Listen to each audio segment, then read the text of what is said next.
Selling and making consistent money on Etsy or really any e-commerce platform can be tough. And it's no secret. I don't have to tell you that. I'm sure you already know that. There's ebbs and flows and there's ups and downs with selling that can be frustrating and can be hard for a lot of people to deal with and kind of stick to. I think this is why you and entrepreneurs in general should always diversify their revenue streams. Multiple revenue streams can alleviate some pressure when sales are down on one platform or another platform, and also give you a lot of really great new opportunities to make some substantial income. So, today, with that being said, I want to give you 5 ways to earn additional revenue.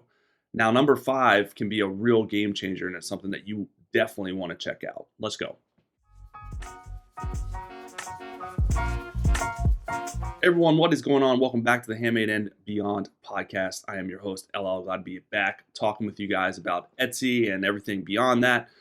Today, I have a really good episode for you guys about increasing your revenue with additional revenue streams. Some of this stuff you may be very familiar with and may have tried.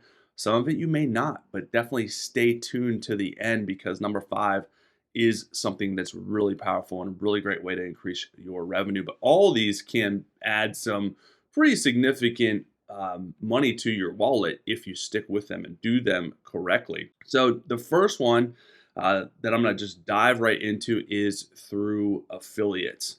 So a lot of times, depending on your niche, as a seller, you may come across uh, companies or websites or platforms that would be a good partner for you to affiliate with. Basically, what affiliate is you take a commission off a percentage of sales. So you have a link, usually you'll get an affiliate link. Someone goes to that link and they buy, then you get a kickback off of that purchase. And there's tons of affiliates out there. Again, it really varies on whatever niche you're in, which will be a good partner. You don't want to be an affiliate with a company or a brand that makes no sense because that's just people are gonna be like, "What are you doing?" It makes no sense. So it has to make sense for your brand. And even at a bare minimum, you can be an affiliate for like Amazon.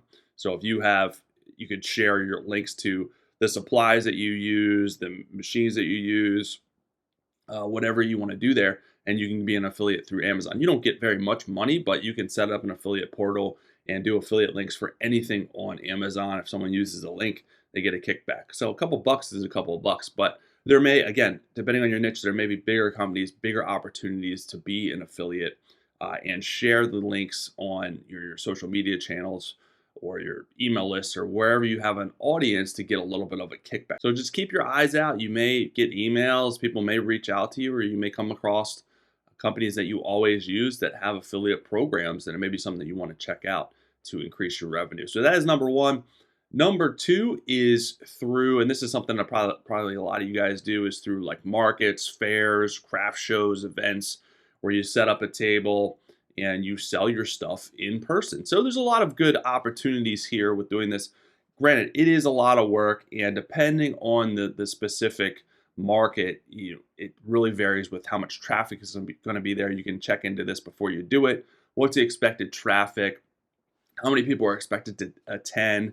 Because you don't want to show up to a dud market, set up all your stuff, and have 100 people show up. That's not going to be really good as far as for sales. However, meeting your buyers in person can be a great opportunity for you to interact, get feedback in person on your stuff, get suggestions, see what they love about your product, and that's stuff that you can capitalize on in the online world. So there's a lot of things, good things that can come from selling at a market or a fair outside of just making additional revenue. So that's one thing to keep in mind. I've done whole episodes on this, how to make this more profitable for you, but you got to be selective with the inventory that you bring. Make sure that you sell stuff outside of the fair, have the ability for people to buy stuff and then you ship it to them. So if you don't have all your inventory there, you can have a payment processor take their payment and ship it to them. So those are additional ways. Stuff sells out, you can still take their payment. Additional ways to make some revenue and capitalize on the market. A lot of people do these all the time. Again, it's a great way to earn some additional revenue depending on the fair, but there's some pretty big ones out there depending on your area. This is more probably practical for some people than others, but it could be a good way to earn some additional revenue. Number three is through local businesses. So what I'm talking about here is if you can do partner with a local business that makes sense for your niche and you sell your stuff to them via wholesale or consignment. So there's pros and cons of each of these.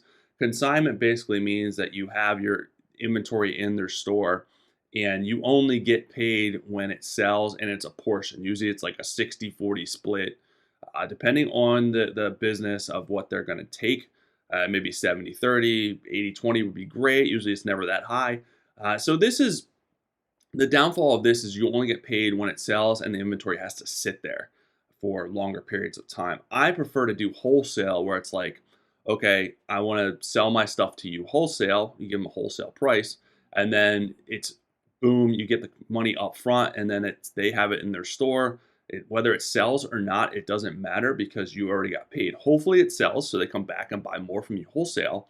But I like the wholesale. You may not make as much money long term, but it's up front and it's money that you can use right away. So with consignment, you just don't know. There's a lot more unknowns with consignment. So if you do this, I would definitely try to do wholesale if possible. Usually makes a little bit more sense from a business standpoint. Number four is through additional sales channels. So your stuff that you sell on Etsy, you can also probably sell on eBay, on Mercari, on Facebook Marketplace, on Amazon. Amazon is a little bit more of a bear to sell on, but there's other opportunities for you to sell stuff on other platforms that are big, have high traffic. So start with the high traffic platforms. eBay's huge. Amazon's huge, but again, it's a lot harder to sell on Amazon. There's a lot of if you have trouble listing stuff on Etsy, you're really gonna hate Amazon. Amazon is super cumbersome. eBay, not so bad. It's a great platform, and then you can also use cross-posting platforms to help you list in multiple places a lot faster. List Perfectly is a great website. There is, of course, a fee, but you can copy listings a lot faster to all these different platforms. And it just saves you a lot of time. But the more places that you list your stuff, the more lines in the water, the more opportunities for sales. Just keep in mind, it could be a little bit of a time suck, and you still got to put in the work to see good results, just like you do Etsy. But if you have bestsellers, things that do really well on Etsy, it may be a good opportunity to put them on other platforms, see if they also sell there, and get those additional revenue streams going for the additional channels. So that is number four. Number five is a big one. This one can be a little bit more passive. There's no such thing as passive income. You always got to put in some work, usually at least on the front end, and then it becomes a little bit more passive on the back end. But this can be a big revenue generator if you do it right and if you stick with it. It's also a little bit more work up front, but it's make money. You can make additional revenue by teaching other people your skills. So again, this can be huge. And what I'm talking about is maybe you have a course, maybe you have a guide, downloadable guide, maybe you start a YouTube channel, but you teach people what you do. A lot of people that sell on Etsy in the handmade world are super talented, and also a lot of people out there that want to learn how to do what you do. They want to learn how to draw. They want to learn how to paint. They want to learn how to woodwork. They want to learn how to knit.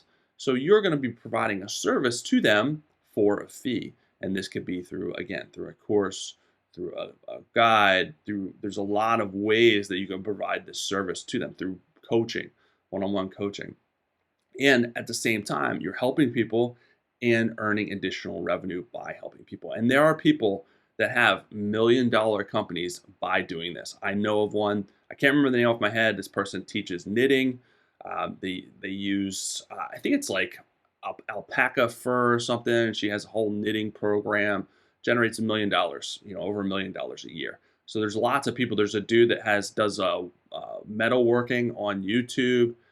He generates thousands and thousands of dollars through his YouTube channel. And then I'm sure he also has other stuff that generates money. So there's a lot of things, a lot of ways that you could teach your knowledge and skills to other people to earn additional revenue. And that revenue stream could at some point take over and exceed what you make on Etsy, what you make selling your physical goods. But you don't know unless you try. But there's a lot of people out there that are looking to learn and know and figure out and do what you already do that comes easy for you. So this is an opportunity to start a little side hustle, a little business, showing them what you do, and then as it grows, again, it could become more passive. More passive if you sell, courses. As it grows, as many people that want the course can buy it, and the work's already done.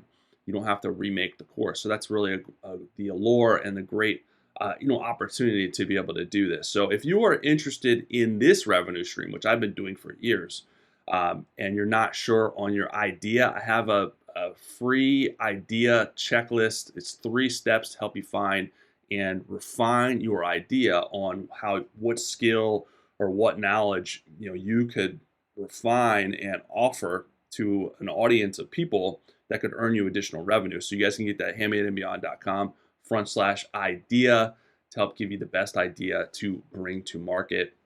And I'm thinking about doing some other resources and some other information on this, because I think this is a truly powerful way to help the handmade community, help the Etsy community expand their businesses and expand their revenue stream. So if you're interested, download that checklist. But that is it, guys. Those are the 5 ways that you can add and earn additional revenue. So 1 was affiliates, 2 markets, fairs, 3 was local businesses through consignment and wholesale, 4 was additional sales channels, and 5 was through selling and teaching others your skills and knowledge. That is it for today's episode.